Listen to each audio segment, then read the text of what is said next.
And at 10, security room. In the shot of the security room where Gregory stands after all the cameras shut off, we see the screens flickering static as if they were unable to show video. However, a closer look actually reveals that these cameras are showing images in the static. Some contrast and brightness tinkering can reveal a slightly clearer picture, but we can't be exactly sure of what it is. To me, it looks like a really blurry version of the supply closet from FNAF 1, at least one of them does. I have a feeling that the glitches are versions of cameras from previous games, and I wouldn't put it past Scott. There are other images that are really blurry, like really low quality ultrasounds, but if you have any ideas as to what these secret images can be, let me know down below. And at 9, Vanny glitches. During the scenes focusing on the individual animatronics on the elevator, there is text that shows up between each shot.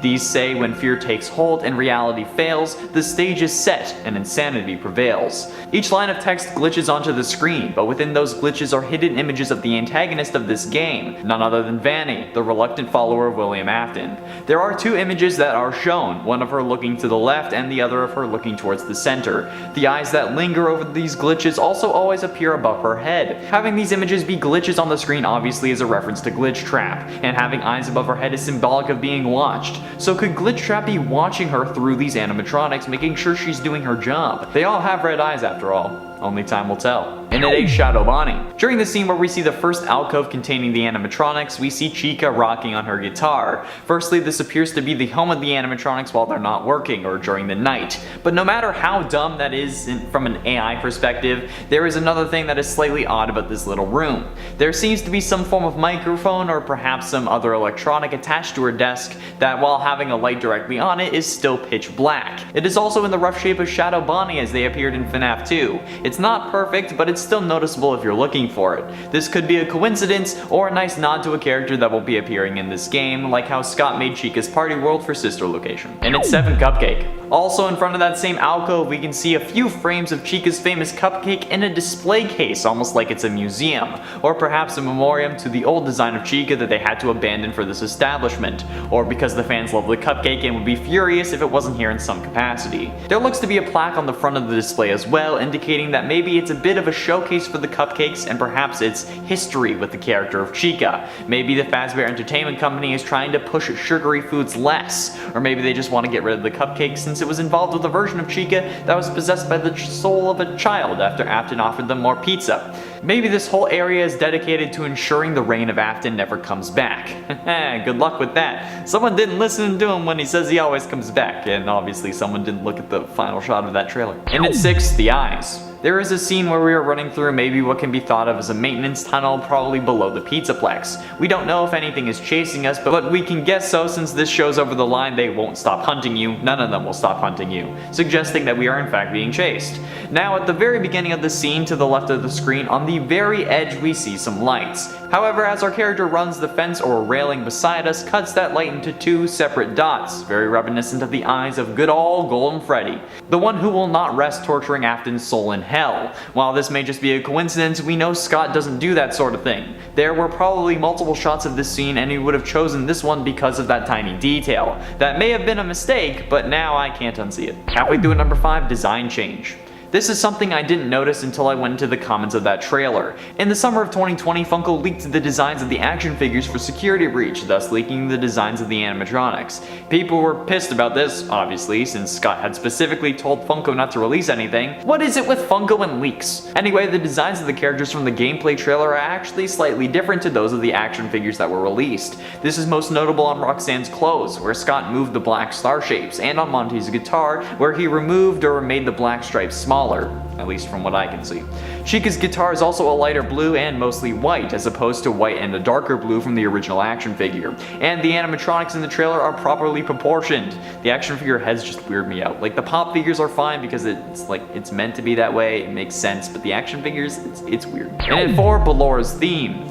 Over the footage of us being shown the individual animatronics of Chica, Roxanne, and Monty, we hear some music that would potentially be triggering to fans who played Sister Location. Here's the clip.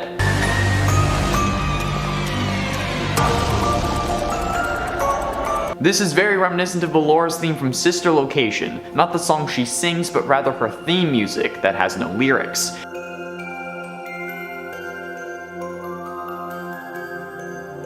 However, this is more of a remixed version of the song instead of the original, but it could be a hint at something much more. Like Vanny says at the end of the trailer, there is more going on here than you realize. It then cuts to something else, and that makes us think that that's what's going on that's more, but we realize that. So what if this truly means this could be in the introduction of William Afton's wife? Ballora is used as an allegory for his wife, not being possessed. Ballora isn't possessed, but just as a mother figure to the mini-Renas and even kind of Baby if you look at it that way. And if you do, the connection only grows since Baby is possessed by Elizabeth Afton, William's daughter, or was. We don't know what happened to his wife, she has no official name. Some think she died naturally and that drove him to killing, some think William killed her, others think she ran away after learning about what William does. Maybe we will learn more about her in this game. Maybe she is indeed the security guard. Maybe her name is Vanessa. Maybe it's just because that music is creepy. Who knows?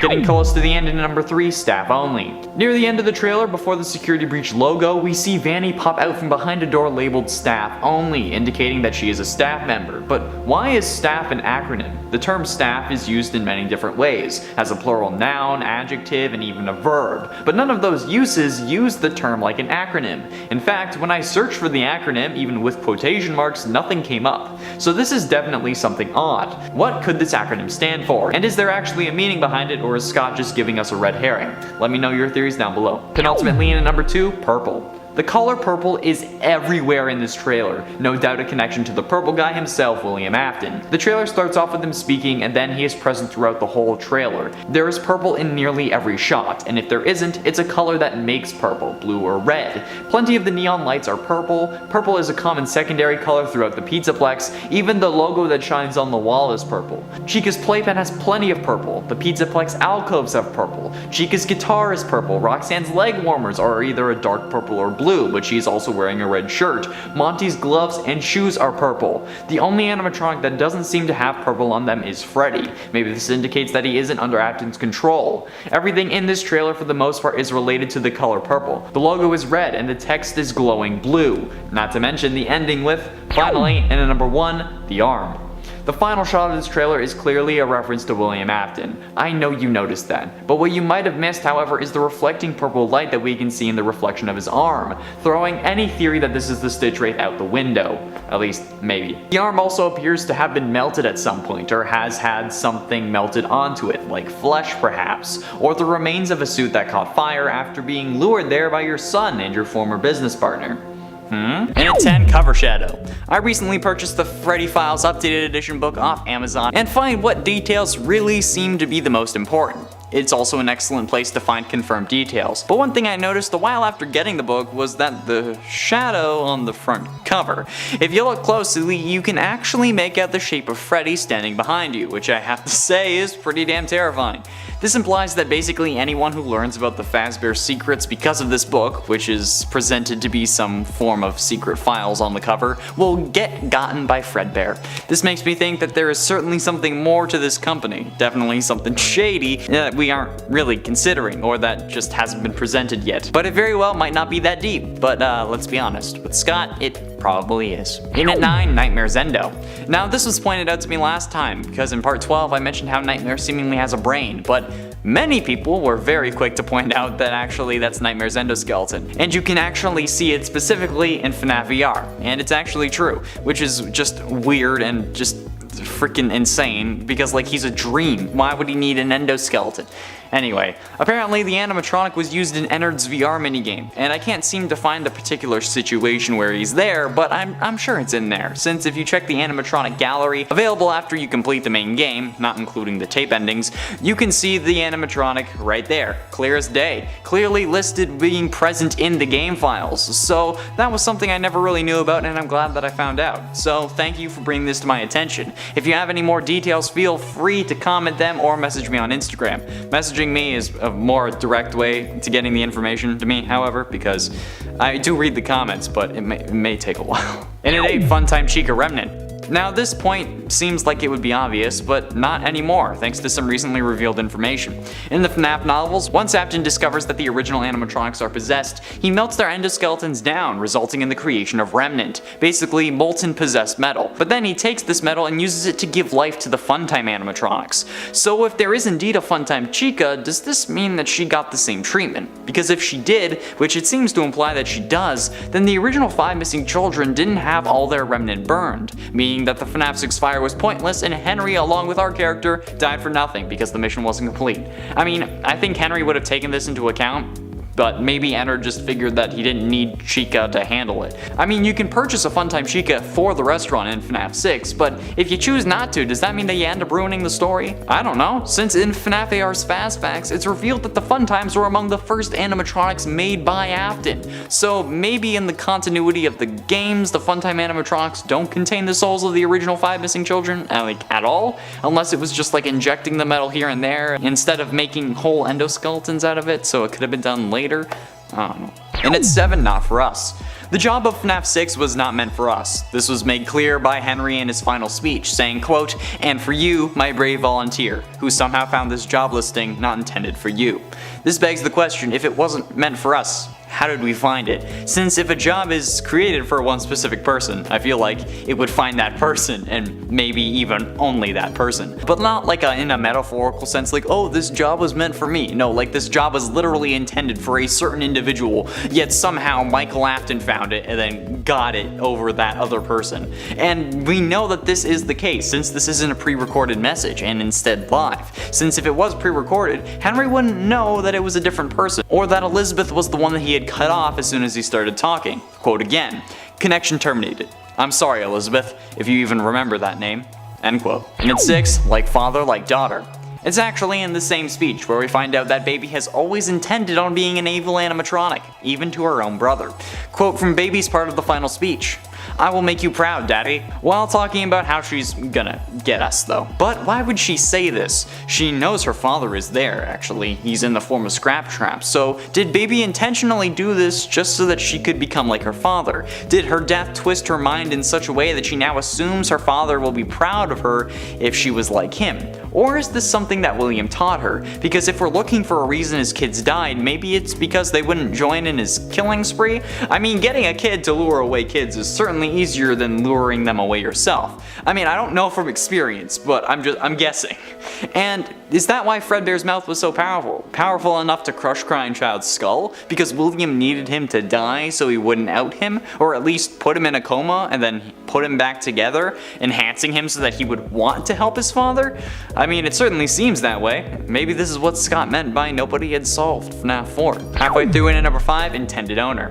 Who was the intended owner? It's a question I ask a lot in this series, ever since we figured out that we weren't the ones who were supposed to be running the FNAF 6 location. Who did Henry originally intend on giving it to? I think I finally have an answer. Scott Cawthon, or rather his in-universe equivalent who doesn't have a name, and since he doesn't have a name, I'm still going to be calling him Scott.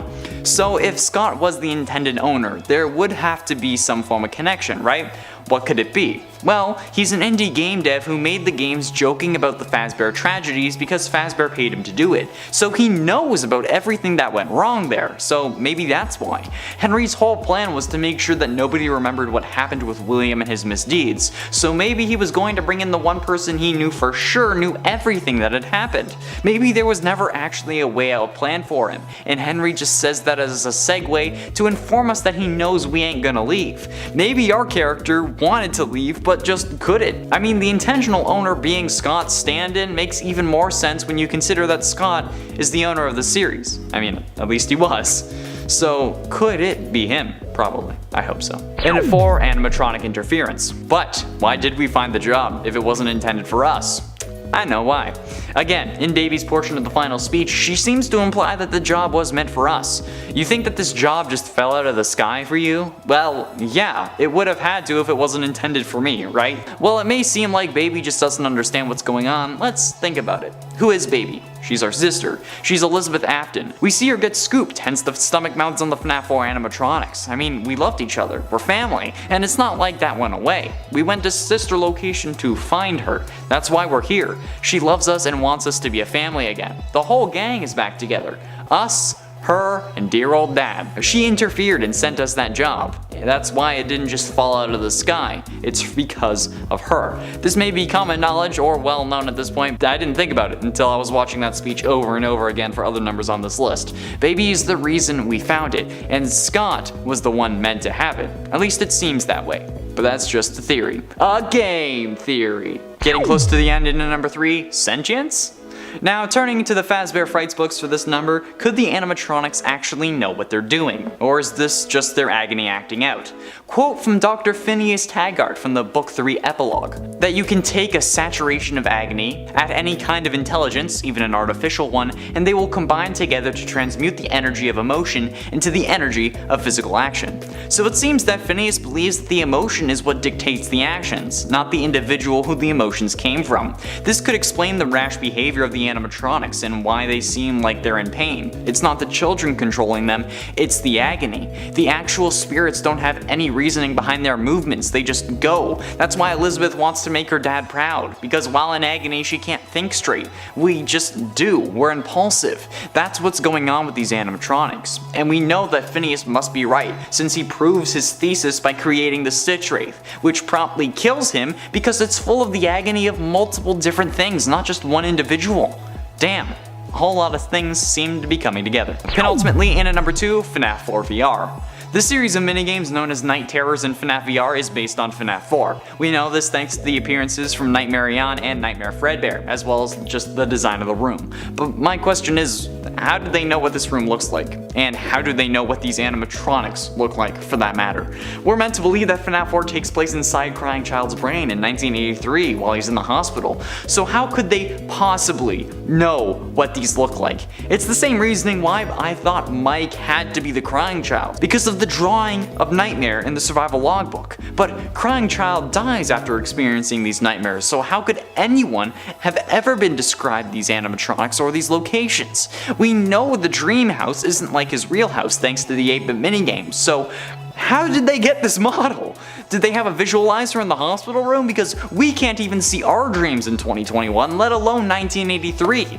If you have any explanations, please let me know in the comments, because it can't be the sound discs. Okay? It can't be. He was in the hospital. There was nothing to actually alter the appearance of. Doesn't make sense. Finally, in at number 1, explosive ending. William dies in The Man in Room 1280, the third story from the 5th Fazbear Frights book. Quite extravagantly, from what we're told, exploding into a pile of mush right before a pastor's eyes. But how is this possible? How could William just explode like that? It's not something that you think about, but I have quite the explanation. I will admit it's a bit of a leap, but bear with me. William knew about possession and maybe how it worked. He knew about agony after his daughter got scooped and his son got crunched. So, what if he tried to ensure his survival by intentionally causing himself agony?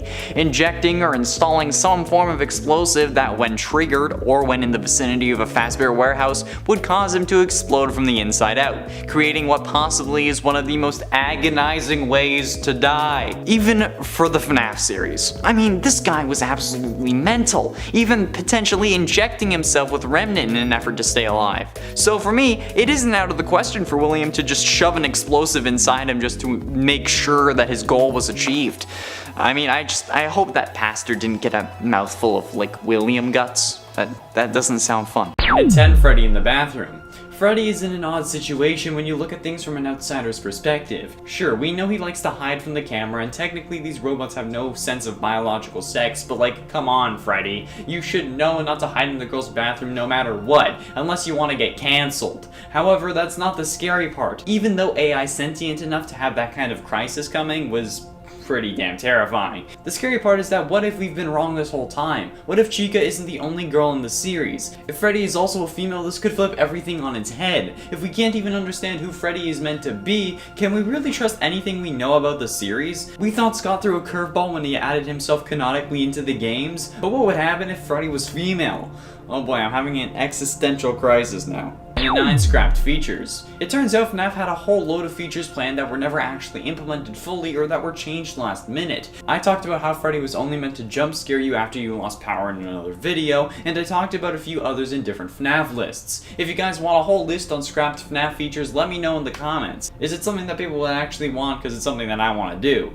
Or is it more so something that I do just to talk about things and change things up, because we're kind of running out of FNAF lists. If you have any ideas, let me know. When I look at these features that I want to keep hidden for the purposes of another list, if you want it at least, I can only imagine how different the game would be if they had added these things like alarms for every hour, or animatronics coming down other hallways. It would have changed the game and potentially made it worse for wear. Number 8, Afton's Flesh. In Five Nights at Freddy's 3, we were introduced to the character known as Springtrap, the golden spring-locked bodysuit with William Afton barely clinging to life inside. He has been poked and prodded more than people who claim to have been abducted by aliens, and while he is still alive, it appears as if he's just been rotting away, or hell, even just gotten his skin torn off when the spring lock's activated, resulting in him getting spiked in multiple places, but still somehow surviving. In some of the scenes/menus we can get in Five Nights 3, we can actually see that this is the case, as we get a close look at Springtrap with his mouth open, revealing the hardly living body of William Afton inside. His skin has been peeled off from the looks of it, or it is at least extremely raw, but no mistake, that is old Willie Afton sitting in that suit. This can be seen regularly and there's no need to really do anything specific to see it,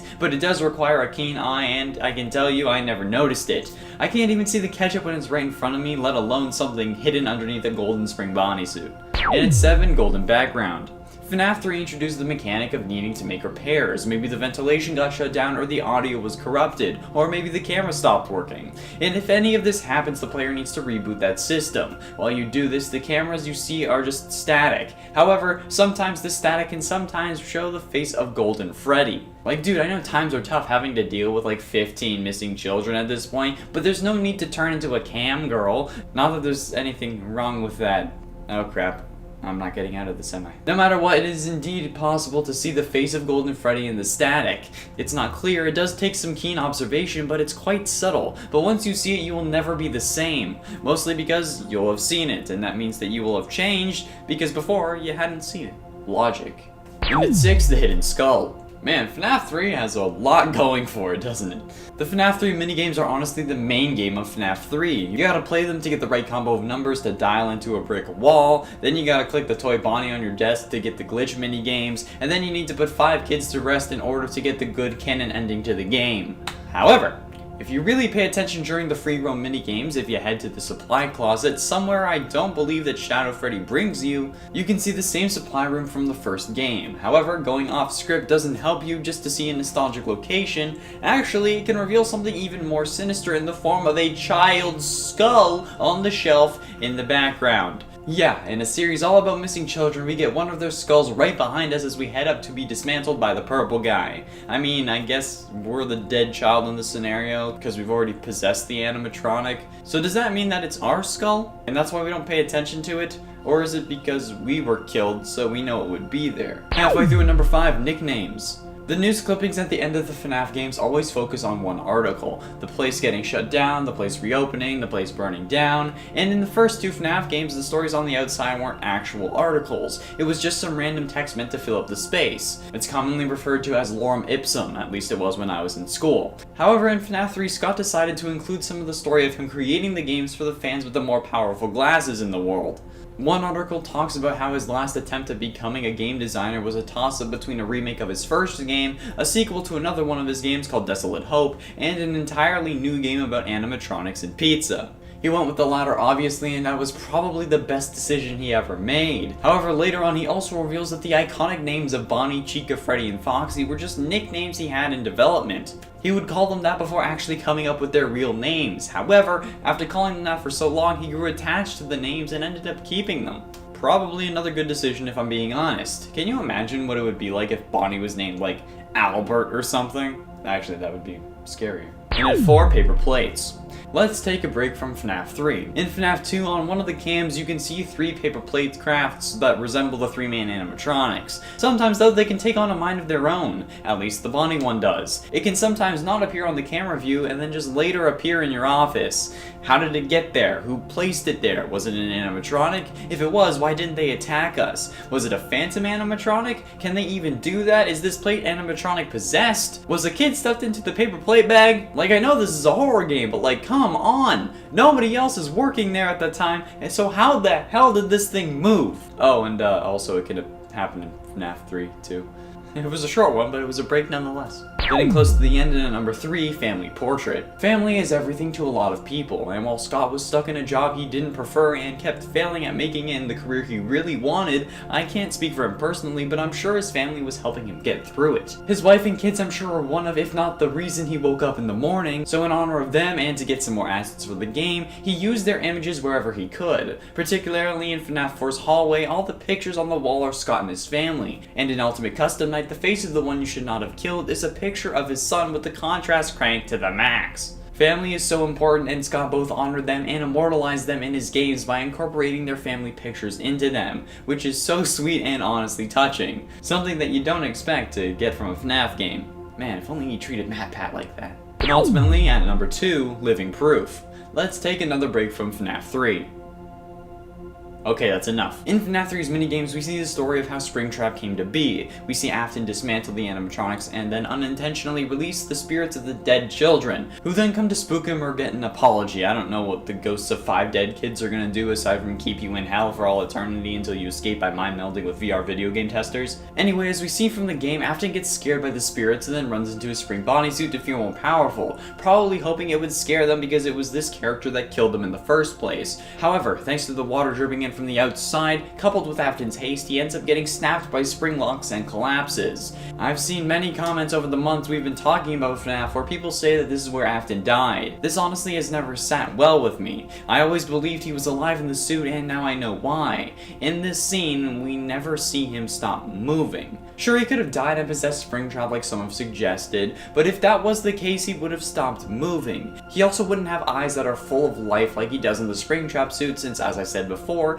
we can see his flesh inside and those eyes are clearly his. Afton doesn't die in this moment, hence why I don't consider Springtrap an animatronic, because Afton is still alive and consciously controlling him. Afton himself is living proof that Afton never dies. MatPat even said it himself in his theory on that game. He said, "Notice he never stops moving." That's because he isn't dead. He only dies in Pizzeria Simulator after being lured back by Henry and being set ablaze, damning him to hell. Finally, in number 1, Butterfingers.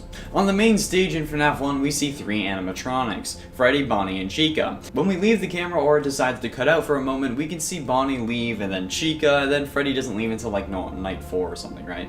Well, as the animatronics leave the main stage, they drop their iconic item. Bonnie loses his guitar, Freddy loses his microphone, and Chica loses her cupcake. Why? Where did they go? Do they just leave them on the stage? Did it make it more intimidating? I need answers, Scott. Senpai noticed me. Both Scott and MatPat. An intense Scraptrap. FNAF Fury's Rage was probably the most fun I've had while playing a FNAF game. No scares, no intense lore to figure out, only a few bits here and there. One of those bits was the inclusion of Scraptrap laying on the ground as presented in the FNAF 6 loading screen. The character is interactable and doesn't move, but this begs the question, is this where he was left? Is this the alley that we see him in FNAF 6? And if it is, was the Dark Carnival behind it as it is presented in this game? Either way, whether it is or not, it's a cool Easter egg and serves as further confirmation that the FNAF AR animatronics are canonical within the main game lore. Unless it's in a different spot, then maybe they aren't. Or maybe this is where he was before going to the FNAF 6 location since Henry had to lure him there. I don't know. It can give some implications though. It would be nice to get anything confirmed as canon at this point though. Honestly. In at 9, 1985. The security panel code of 1985 from sister location revealing images of the FNAF 4 house is not a new thing. This has been known for ages and was used by many to confirm the events of FNAF 4 taking place in 1985. But this begs the question, where did these rooms come from? If this does confirm the events of that game taking place in 1985, why are the houses that we play in during the 8-bit and main gameplay so different? It could be an illusion since we know the animatronics are, but if that was the case, how would the cameras be seeing that? And if these are 2 different houses, why? And what does that mean for the series overall? Hell, where is the parents' bedroom in the 8-bit house? There is a locked door in the living room, but is that the room? And even if it was, where's the plush trap hall? This is one thing that has always bothered me about that game, honestly. And like, I know, right? Really, out of all things that bother me, that Yes, it is. And it ate secret animatronics. While not being the main feature of any minigame, the mini arenas actually appear in FNAF VR Help Wanted, in the Plushtrap darkroom. When loading into the game, you have a chance to see them in one of the doors. This is probably just a distraction tactic used to make things more difficult so you're more likely to get jump scared, but it's still damn well going to work, because it's such a rare thing that I want to look at it more and more. And you can also encounter a Bittybab doll in Babies minigame, you know, the one where you need to close the closet doors in the FNAF 4 house, but not for too long, otherwise the plush babies are gonna kill you. Yeah, you can see Bittybab near the door on rare occasions, and honestly, it's just kind of freaky. Also, can I just say, that minigame must suck for anyone with pediophobia, which is the fear of dolls. Just solidifies everything that you fear. I still have to beat that game though. Like, I think I'm prepared to play it for a video or a live stream, what have you, but then it actually starts and I instantly regret my decision to put myself in that situation. Like, even if it was to find those animatronics, just no.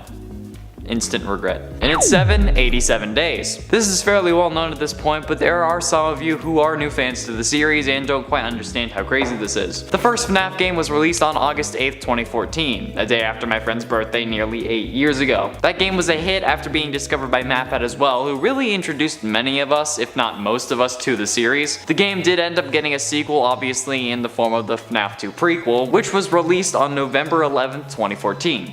While you may not understand the intensity of that is hella quick for a game to be made from the start, even with the existing mechanics already in place, especially with all the new things we got in that game. However, the game was released 87 days after the first, which to anyone who knows the slightest bit of FNAF lore will instantly have alarms go off. 87 days? Like the bite of 87? Yes, exactly. That's just absolutely bonkers. Not only did he make the game within that time, but he released it perfectly.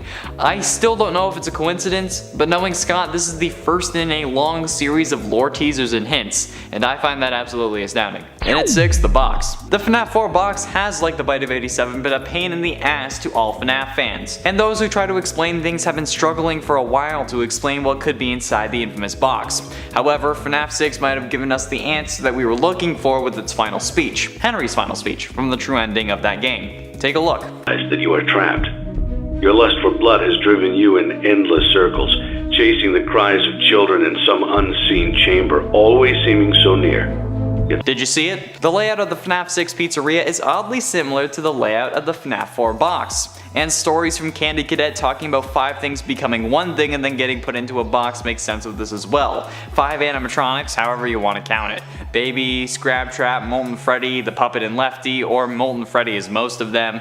However it works out, even if you include your character, 5 things are becoming one fire in the smoke that is Freddy Fazbear's Pizza. While William may have escaped, Henry sticks around. Maybe that's what the box is meant to represent. The box being reality and William being able to escape from it, become a frickin' virus, and then infect people's brains. Who knows, really? No, seriously, tell me who knows, because I need to know. Halfway through into number 5, The Job. Going off this FNAF 6 existentialism, who was the job meant for? In that same speech, we hear Henry talk about us finding the job even though it wasn't meant for us, and that there was a way out for us planned even though we don't want it. But him saying that it wasn't meant for us implies that there was someone who it was meant for. But who? If it was just anyone, he wouldn't have said that it wasn't meant for us, because it wasn't meant for anyone. Him saying that implies there was someone specific that he had in mind for this task, but who was it? Does Henry have a son? And he was going to use the speech at the end to say goodbye rather than scold the animatronics? Or was it meant for someone he trusts, perhaps his wife if she's still around? I like the idea that it's his son, who we never ended up seeing, but why wouldn't he just ask him instead of putting the ad out normally? I don't know. What do you think? Let me know down below. And at 4, El Chip. In the Security Breach GeForce RTX trailer, we see many things, from the back rooms to the food court. And in that food court, we see a shot of its Mexican restaurant, with a statue of El Chip from FNAF 6 on the left, some cacti decorating the place, some air hockey tables in the back, presumably some other arcade games as well. That's probably the Fazcade so that the kids can play while the parents finish eating. But we also see animatronics fly past us as they go off to serve some food. But as they pass us, we see an an arcade game having something to do with L-chip in the bottom left of the screen. I can't quite tell what the game is, all I could make out is L-chip, but it should be some form of pinball or something, based on the shape of the machine at least. If you didn't already know though, L-chip is a Mexican themed beaver animatronic and is the mascot of L-chip's Fiesta Buffet in the Fazbear universe, and is a purchasable animatronic in FNAF 6's catalog. He will actually interrupt you with advertisements for his restaurant and Ultimate Custom Night, where you will need to mute him before alerting sound-sensitive animatronics, and the character is presumably based on Chipper from Chipper and Sons Lumber Co., another one of Scott's games, where the idea of FNAF actually originated because someone said the characters looked animatronic. Nice little homage. Getting close to the end in number 3, Hospital Room. One of the common theories about what was going on in FNAF 4 is that what we were experiencing is in the mind of Crying Child, who is laying in the hospital because of a bite and who will die at the end of the game. This theory was first brought on by the Easter eggs of an IV, a vase of flowers, and a jar of pills that can be visible next to the child's bed when the screen is brightened, because we all know how much we loved to brighten screens. And now we're digging through source code and linking details in books. My, how far we've come. Getting kids to actually read. The vase, flowers, and IV are no doubt referencing the idea that we are truly waiting in the hospital and in a coma trying to cheat death. And thanks to the flatline we hear at the end of the game, however, we know we either don't succeed or are taken off the machine. This led to the idea that the whole game series is a dream, which was proven false thanks to the joke April Fool's Day mechanics of Nightmare Fredbear and Ultimate Custom Night. And at 2, VR Sisters. The VR Sisters, as far as I know, were introduced into the FNAF series in Security Breach Fury's Rage. They're the bosses of Stage 1 and are fought again in Stage 3 as regular enemies. But my question is, who are they? They don't have names, they don't talk, they don't do anything other than fight us, but they wear VR headsets and have a kinda similar theme to the FNAF AR arcade animatronic skins, you know, VR Toy Freddy and High Score Chica being the most like this, and I mean like the blue and yellow grid patterns they have going on their arms and legs, but that could also just be leggings and sleeves and not their actual body. The thing is, we don't know who they are, if they're human or if they're animatronic, and at this point it's up for debate and I don't even know if it matters in the long run. It could totally be for nothing. These characters could mean nothing to the story. We could see them in the full security breach or they could fade away into nothing. It bothers me. Clearly. Finally, in at number 1, MatPat. I've mentioned this in other lists, but MatPat, or at least the Game Theory YouTube channel, is actually canon in the FNAF series, thanks to the Fazbear Frights books. I can't quite remember which one, if someone knows maybe they can tell me in the comments, but at one point a character says that's just a theory, and then the book proceeds to describe it as like their favorite YouTuber, or something like that. Basically confirming that MatPat, game theory, film theory, or food theory exist in that universe, since he says it at the end of every video. But like, do you think it's food theory? Because that would be hilarious. He would have definitely done some theory on Fazbear Entertainment if it's actually food theory. Because like, I mean, he tested Chuck E. Cheese pizza, right? So maybe the equivalent of that video in the FNAF universe is going to Freddy Fazbear's. I mean, that would be hilarious. I'd watch that, even in that universe. But I mean, like, he could probably get sued into the ground for that. Or maybe he'd just be the one that they also blame for their reputation like they did with Scott's equivalent in the universe. Who knows at this point? I don't, and I want answers. In at 10, same path. Now, part of the strategy behind the FNAF games is that the animatronics will always follow the same route every time, or I guess rather they'll come towards you the same way every time. In FNAF 1 specifically, Bonnie always comes down the left hall, while Chica and Freddy always go down the right side, and the same remains true for the rest of the games, which technically, if you think about it, means that these characters are coded this way. If they were just free roaming, that would be one thing, but the fact that they come after you and do so the same way each time would suggest that this is actually intentional. I mean, yeah, sure, twice is a coincidence, but don't they say that 3 is a pattern? Well, it's the same thing here, okay? In multiple games, the animatronics come down the same path every time. FNAF 1, FNAF 2, FNAF 4, Ultimate Custom Night, and not even just that, but the fact that the animatronics do this multiple times within the same game. Hell, how many times does Bonnie come at you down the left hall in one night, let alone throughout the whole week that you play. So yeah, we would have to logically ignore this detail because it would muddy everything else up way too much. And we have been, actually. In at 9, 1987 Easter egg. At the end of every FNAF game, there is a bonus night. It gives you a bit more lore clues and more scares, and that's what we consider the 6th night. But then after beating it, you unlock a special 7th night where you can customize the level of the animatronics and give them specific difficulty ratings to see how you can actually handle those certain scenarios. However, if you were to do this with Five Nights 1, you'd obviously be looking for more clues since we literally had nothing else,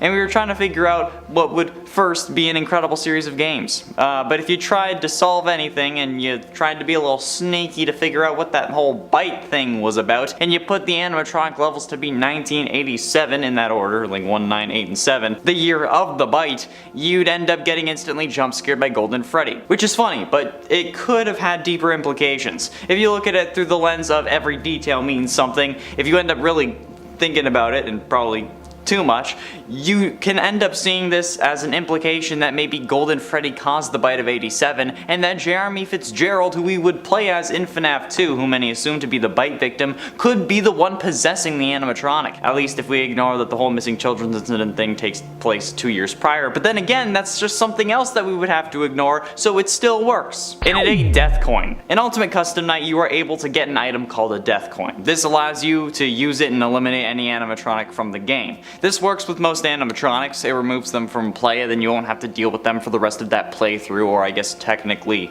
life. I'm not really sure how Ultimate Custom Night defines things. But there is, at least to my knowledge, one animatronic that this coin does not work on, that being Golden Freddy. If you try it on Golden Freddy and you use the death coin on him, you end up getting jump scared by the Fredbear plush, who some believe is meant to be Psychic Friend Fredbear. And while it would make sense that you can't remove Golden Freddy because seemingly they'd be the one controlling everything, or the animatronic that gives you the most grief depending on the situation you believe is taking place, the fact that Fredbear is the one that jump scares you, the actual like plush, has to kind of be taken with a grain of salt. Because honestly, it may not have that deep of an impact. And if it did, we have really no idea what the hell that would be. Especially when Ultimate Custom Night seemingly tried to wrap up the Afton family storyline. And it's 7, Joy of Creation. There are actually some references to some of the Fazbear Fanverse Initiative games in Security Breach. For example, the Joy of Creation Easter egg of Ignited Freddy and Ignited Bonnie, found on the House of Bear and House of Bear 2 arcade cabinets found around the Pizza Plex. This is something that I actually picked up on my first time through, so needless to say, it was pretty cool that I was right about that. I was like, hey, isn't that Ignited Freddy? And it was. And the House of Bear cabinet has like the Ignited Freddy shadow standing in the doorway, and then the House of Bear 2 machine features Ignited Bonnie's face, which could be considered Withered Bonnie, but given the context of the Ignited Freddy in the first one, I'm gonna have to say it's Ignited Bonnie. But if you really want to think about this, this could explain how like the Fazbear games fit into the timeline, since the Fanverse could be the games that Scott's In-Universe counterpart made,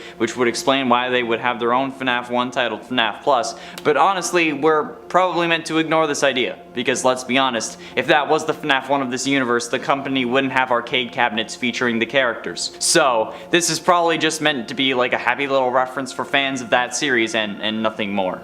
Plus, it's Steelwool who was doing that, and not Scott. And at 6, Crashing. Golden Freddy has some weird abilities, okay? Like, what's with the whole crashing us to the desktop thing? Every other animatronic sends us to the main menu, but Golden Freddy for some reason sends us to our desktop. It's a very odd detail that I don't think anyone was really questioning, but it certainly seems to indicate that there could be something special about the character. Well, I mean, something more. And I don't think that it's simply maybe they're just angrier than everyone else and something like that. It would have to be more symbolic, because the only character that, when killing us, crashes us to our desktop is Nightmare from FNAF 4. They're the only 2 animatronics to crash us to the desktop instead of to the main menu, and while with Golden Freddy it may not make much sense, with Nightmare having the same ability, it may set a baseline for what's really actually happening when this happens. Nightmare in FNAF 4 is representative of death. When Nightmare gets us, we crash to the desktop in that game and truly die, which would mean that the same would have to be true for Golden Freddy, right? But then, that would make a whole load of other things messy if you want to assume that Golden Freddy is a real animatronic and possessed by Cassidy, who also is possessing William. So, you would have to ignore that detail if you're going down that route. Halfway through into number 5, Ultimate Custom Night Roster. If you want to go down the path of Cassidy being the one you should not have killed, that's fine with me, as long as you don't use that path of thinking to insult anyone who thinks otherwise. Since, after all, nothing is truly proven with this series literally ever. But, if you do believe that, for some reason Cassidy is possessing William to keep him alive to continue suffering,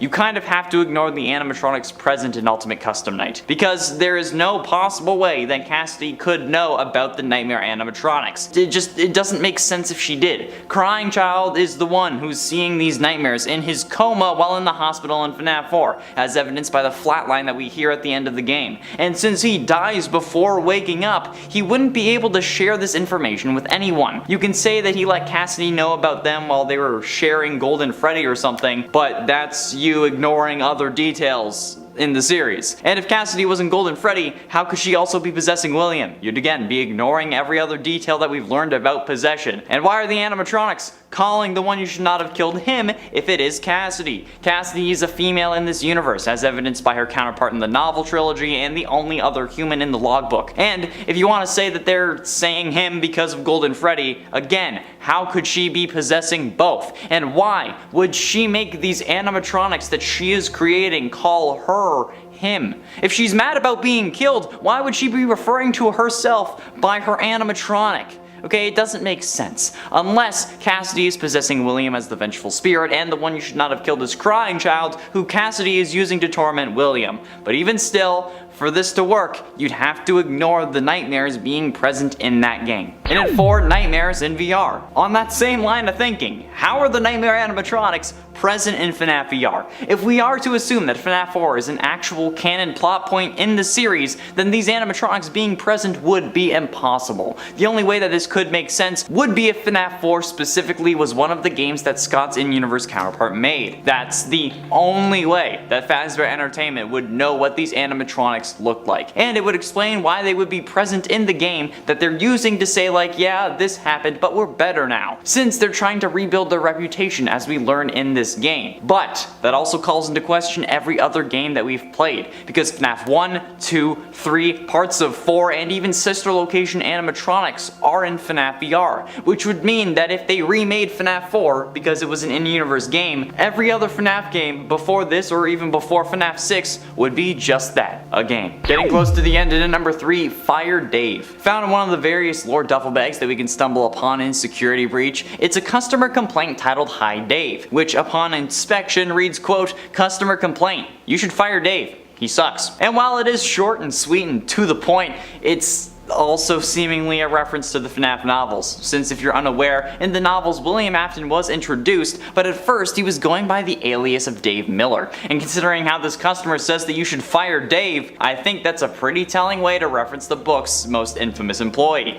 And it's also a reference to the fact that Afton is in the pizza Plex right below our noses, or I guess technically our feet. Though we would have to ignore this detail because it's not really going to have much more of an impact than that, just being a reference. It's just gonna be a guy named Dave, okay? No connection to anyone else. Especially since, again, this game was from Steel Wool and not just Scott Cawthon, which is where most people tend to use the whole idea of, if Scott put it in the game, it has to mean something. But if you want to say that, and you don't want to listen to literally anything else I've said on this list, this was made by Steel Wool, so can't really use that here. But ultimately, in at number 2, Jeremy. If you spend too much time looking into names, then you're really going to be in for a crapshoot when it comes to FNAF. Considering how Scott has used the first name Jeremy way too many times for a fan base as detail attentive as this one. Because the name Jeremy has been used for the first night guard from FNAF 2, the victim who possesses Bonnie, and the first Freddy Fazbear virtual experience game tester who ends up cutting his face off because Glitchtrap got to him. If you really want to think that Scott puts every single detail in this and like it's meant for those details to all mean something special, how do you explain this? Okay, most of the time people just write this off as a troll, which means that if this is a troll, other things could be trolls too, right? You can't just say that everything means something aside from the Jeremy thing. That just doesn't make any form of logical sense. And you know what? It doesn't even make a form of unlogical sense. Since if anything, the name being used 3 times would be more important than like passing comments made in one game, right? Exactly. But it doesn't mean anything, okay? Bonnie isn't getting resurrected multiple times. Jeremy isn't Satan or something like that. It's just a name. It's not that deep. Finally, in at number 1, Immortal and the Restless. This detail is the reason I made this entire list. This is one comment that I've been seeing time and time again. The Immortal and the Restless was a show to show us that Afton didn't want his kid or kids, so this theory makes no sense. These details and all the others are put in there for a reason. But like, we just went over 9 details that we have to ignore either in general for things to make sense or for your certain line of thinking to make sense. Or that we've just been ignoring the whole time, meaning that we can't take every single pixel of a scene into account when trying to find the big picture. The Immortal and the Restless has never popped up again after Sister Location. There has never been another instance of that show having any significance other than just being something we watched after work in that game. It didn't reveal the mother's name, it didn't reveal that Afton never wanted his son, because if he never wanted Crying Child, why would he have sworn to put him back together? Or revealed to Michael that Elizabeth was possessed, or literally anything else that we've seen happen in this series. It just doesn't make sense. The Immortal and the Restless shows up less often than the name Jeremy. And honestly, it has just as little significance as the name.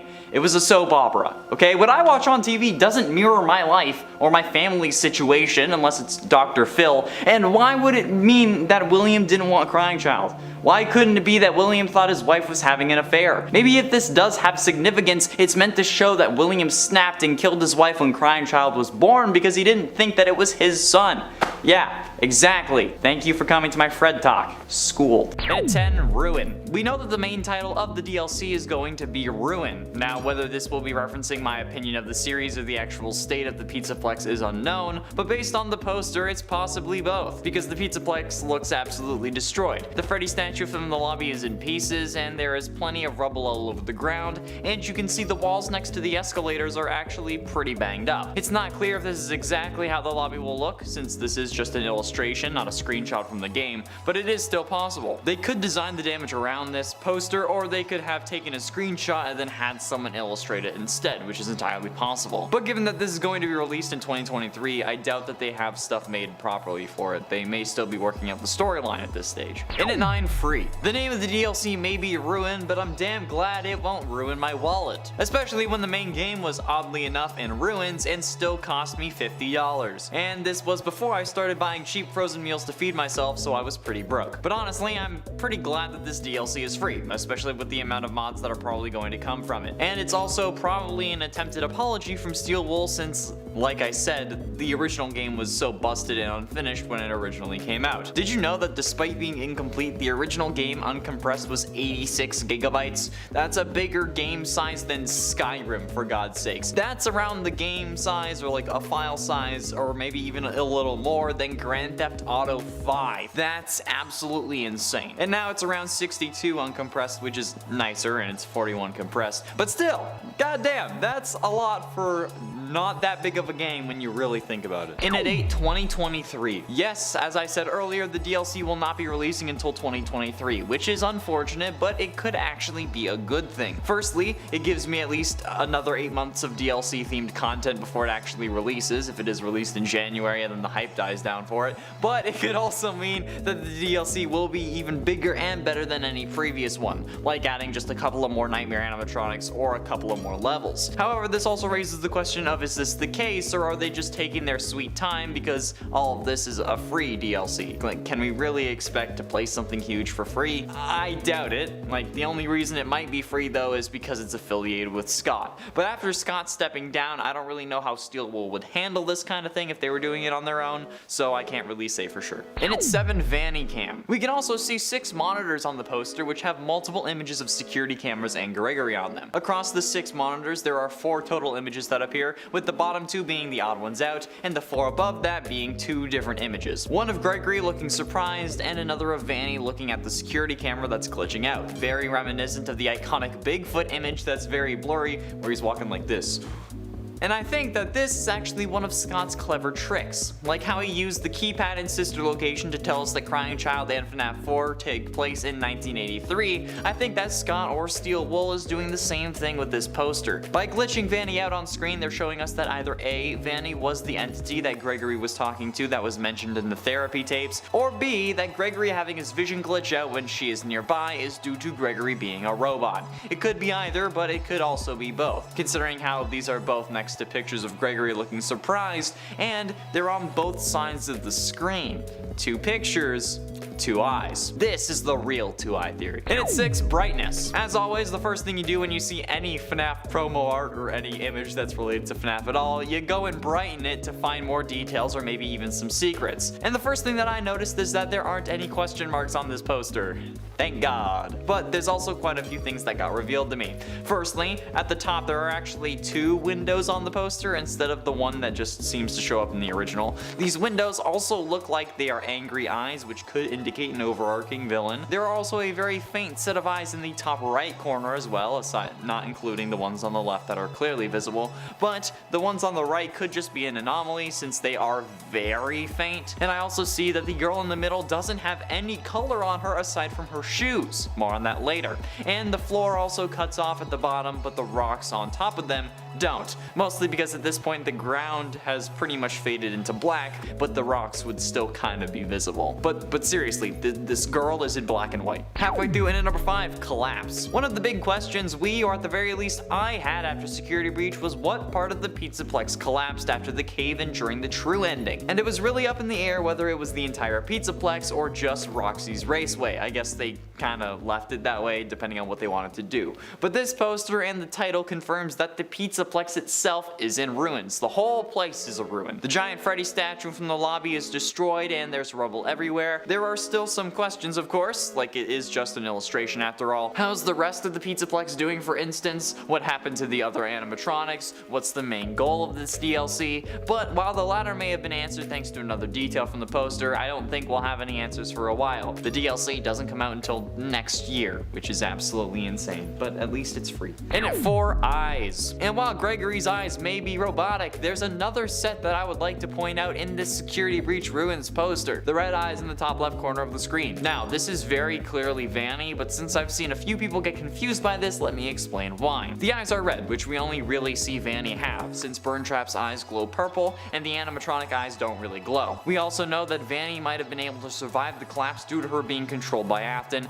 but also because she was able to be on the roof before us when the fire starts in the rooftop ending. I mean, she gets pushed off the roof by Freddy, but we know that she was up there before us somehow, so I'm sure that she would have found a way around a collapse. Plus, if she's on the security cameras and the other showcased person is Gregory, who we know is alive, it just makes sense for Vanny to be alive. Plus again, red eyes. And they're in a similar position to where Vanny was placed in her first poster appearance as the Shadow. You know, like the one where Freddy's rocking out and then there's like a bunny chick with a knife that we were like, who's that? Yeah, it's in roughly the same area. It's not in the same place exactly, but it's in the same vicinity. Getting close to the end of number 3, Busted Chica. Now, when I make jokes about rearranging Chica's guts, this is not what I meant. Yes, that's right, my main girl Chica also makes an appearance on this poster as probably the most resilient animatronic in the group, because she's still kicking, despite being crushed by a trash compactor and then a building, and still having most of her smoking hot bod. Some of it was removed and cracked, but her face also has seemingly melted due to possibly the fire we were using to kill Springtrap, or maybe just because a fire started in the kitchen when the building collapsed. She's also lost the lower half of her left arm, her left, not your left, remember that, don't make my mistake, and she's also lost her right leg warmer. The casing for her midriff and her right arm is gone, but other than that, she's fairly intact,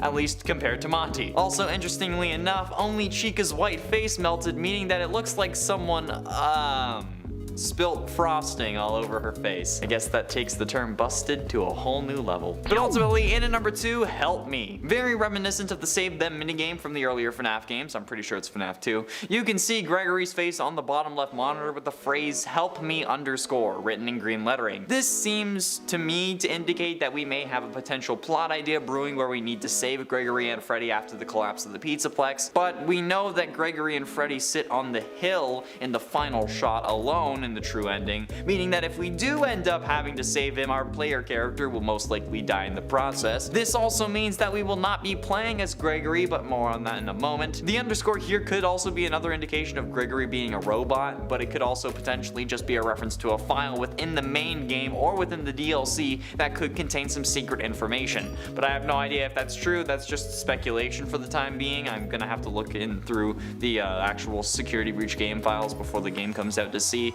if there was an update that added one of those files, since underscores are primarily used for putting spaces in file names without actually needing spaces. Or it just could be that we need help in this case. Finally, in at number 1, Blondie. We do also see a new character on this poster, one we have never seen before. The little blonde girl holding the flashlight that is illuminating this entire scene. She's short, blonde, and wearing light up Skechers like the girl boss she is. But she is also presumably our player character, given that she is front and center. Now, as to whether we are looking for Gregory or if Gregory is looking for us is one thing, but I have a slightly wild idea that could help explain. The pigtails is very reminiscent of Baby, but this girl has blonde hair. And while we may not be able to see her face, I think that she may also have green eyes, because anyone with blonde hair makes me instantly think of Elizabeth Afton, who gets grabbed by Baby in 1983 and goes on to possess the animatronic. Now, given that we've made the comparisons of Gregory to Crying Child in the past, and the very familiar nature of this blonde girl, I think I have a reason why all these children have gone missing. Because they look like the original Afton children. Think about it. This girl looks a lot like the middle silhouette from the original Missing Children's article in the worst ending for Security Breach, and the rest of these children look similar to each other, at least using their silhouettes, because that's all we really have.